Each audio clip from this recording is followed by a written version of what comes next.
So you do your due diligence, you do some homework, you finally, you talk to some friends, you get some advice, you get some perspective of family members or loved ones. You finally make the decision to pull a trigger after finding a card that you think makes sense, or at least an institution you're comfortable borrowing from. You go apply for a credit card, you get denied. And then you shut down and never want to apply for a credit card again. This video is to cover what a credit card denial means, why it's actually a beneficial thing, and what good can come from it, and how you need to shift your behavior and your emotions and your psychology around applying for credit cards and your finances overall. We're going to cover why in this video. This is JP from Blueprint for Prosperity, helping you to increase your net worth through relationship banking, maximizing your borrowing capacity, proper use of life insurance, and ownership of real estate. Like the video, subscribe to the channel. I'm uploading content on a daily basis to help you customize your blueprint for prosperity. So, as a financial professional, I work in the banking industry. I help clients on a daily basis. One of the most common things I'm helping with is loans and credit cards. And I help clients all the time apply for credit cards. In the process of doing so, something that I have learned from the vast majority of the everyday people that come in and do their banking and try to make moves for their finances, when it comes down to applying for credit cards, anything lending wise, but for some reason, especially credit cards, people are extremely emotional about denials. And I cannot stress enough, as a person on the other end who not only is, strong with their finances and has good practices and good psychology, but also a financial professional. I'm on the other end. I'm the person helping you do the application, helping you put it in order, helping you go through underwriting.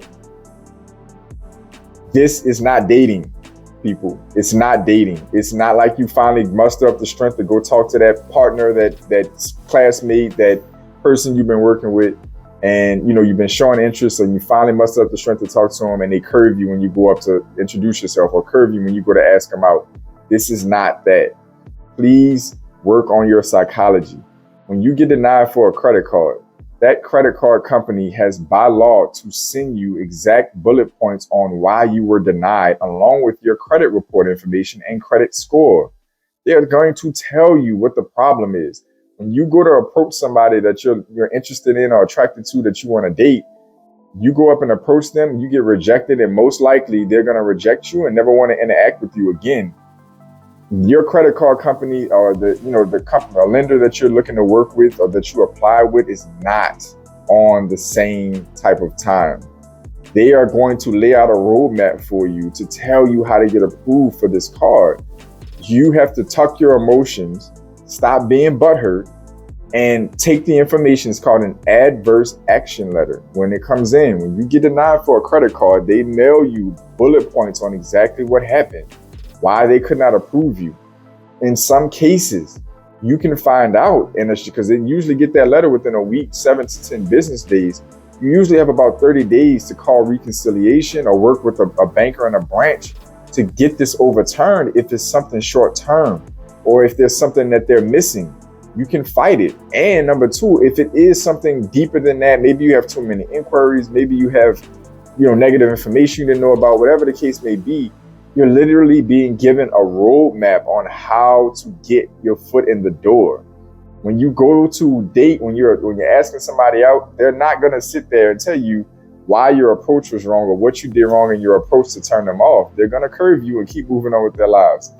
This is not that. The credit card company that is going to lay out what the problem is and how to fix it and come back and see me. That's what's going to happen. You need to take that as a gift, as a gem, and not a waste. It's educational. It's informative. This is your opportunity to learn what it took to get in the door, and you can take the same information and apply it to other lenders and limit your chances of getting denied and improve your approval odds. Again, it's called an adverse action letter. It comes out about 7 to 10 days after you apply for credit. And they are going to tell you what the problem is. By law, they have to do this. Make sure your mailing address is correct. And don't be scared to call and check in after a few days if you haven't heard anything. You need to get active in this process, and you need to take so much of the emotion out of your finances in that capacity. Have a strong mind and understand that these companies want new customers. They want you to figure your finances out. They just don't want the risk, or they want to minimize the risk. Be less risky, be a more favorable borrower, check the boxes that they're setting out for you, and get your feet in the game, get your head in the game. Don't be butthurt, take action, take the information, educate yourself, and then take action, take corrective action. I want to bring this to you because I want to see more of you get off of the emotional bandwagon that you get on when you're dealing with your finances, whether it be spending, applying for credit. It's really getting in your way of building wealth in this amazing financial system we have. When it comes to opportunities, clearly it's not perfect, but there's amazing opportunities out here, and more of you have more available to you than you realize. Get out of your own way, take the information, educate yourself, take action, and get in the game. This is JP from Blueprint for Prosperity. Just wanted to bring this to you just from live examples, live experience. Hopefully this was informative to you. Drop your comments down below if you have more questions about your denial letters, if you have more questions about how to correct things that you have been told has been an issue, or if you just don't understand the adverse action letter. Drop it in the comments. I love to cover more content to help give you some clarity. I appreciate y'all tuning in. I enjoy bringing you this content. As always, I want you to stay focused, stay in motion. I'll see y'all soon.